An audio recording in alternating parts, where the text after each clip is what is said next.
just going to start this review by saying wow. While I've always been excited for Octopath Traveler, the final game absolutely blew me away. This game attempts to bring the old school feel of the traditional JRPGs that we loved 20 years ago and modernize it for the gamers of today. And it does this to near perfection. Octopath Traveler truly manages to recapture the magic of the 16-bit sprite era of video games, but also offers plenty of unique mechanics to keep it competitive by today's modern standards. This is not only a love letter to RPG veterans out there, but also a must-play for modern RPG fans too.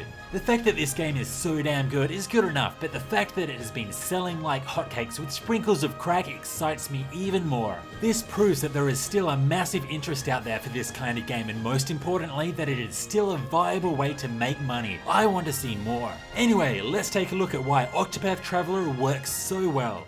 So why is it called Octopath Traveler? Here's a fun fact, Octo means 8. There are 8 playable characters, each character has a different path and they travel around the world. I have always been a massive advocate of narratives being told through multiple points of view, such as the Game of Thrones novels and the Trinity Sight system of Suikoden 3. Octopath Traveler features 8 separate stories, each split into 4 chapters. You begin the game by choosing a single character, and after completing the first chapter for this chosen character, the remaining stories can be completed in any order you wish. You just need to rock up at their location in the world, then talk to them.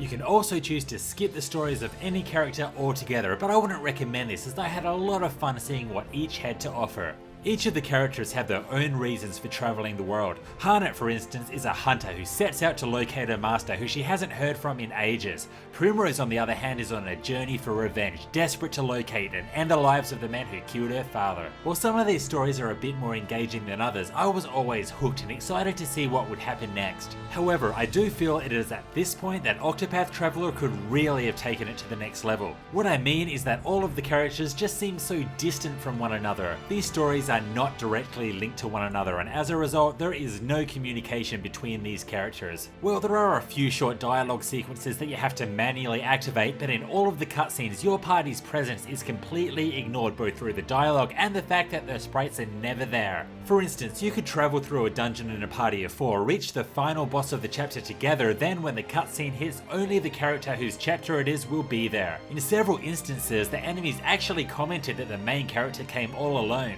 Then whoop, boss fight begins, party are there again. This may seem like a lot of rambling, but I really wanted the 8 characters that I took an interest in to cross paths and form meaningful relationships with each other. This was my only real issue with Octopath Traveler.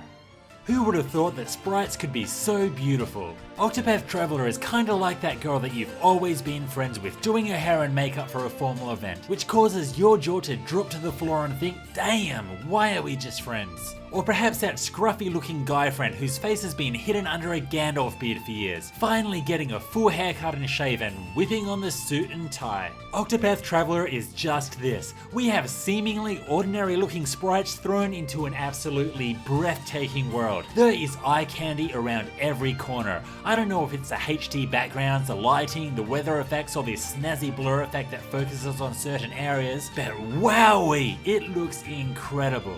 And while I'm talking about how pretty it is, I can't not mention the amazing soundtrack. I really hope that this is a sign of things to come.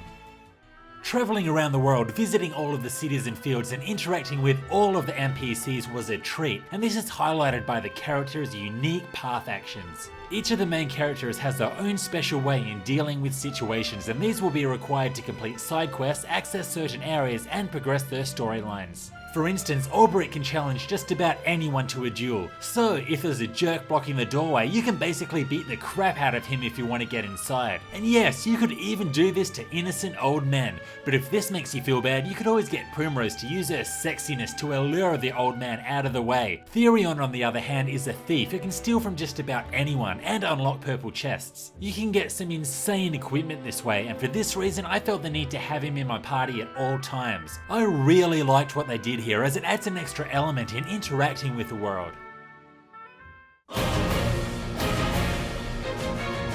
Just like the rest of the game, Octopath Traveler's battle system has taken an old concept and given it a makeover. The turn-based battle system pits 4 of your characters up against your enemies. The one thing that really sets it apart from other games is the break system. To put this simply, each enemy has a number within a blue shield. In order to be able to dish out decent damage, you'll need to break their defenses by exploiting their weaknesses a set number of times. For instance, you may need to hit the enemy 4 times with spears or the lightning element. By doing so, the enemy's defenses will be broken, preventing them from attacking for a turn, plus allowing you to deal much more damage. This system is awesome as it requires you to think about how to proceed at every single point of every single battle. This works even better in boss fights, which require even more brain power due to their unique attack and defensive patterns. Preparing for battle takes just as much strategy. Each character's equipment, job, and skills will often need to be changed based on who you're going up against. Everything about this gameplay gets the thumbs up from me, except maybe the fact that the random encounters can be very overwhelming at times. But I'm not going to hold it against the game since you can learn a skill to reduce the encounter rate very early in the game.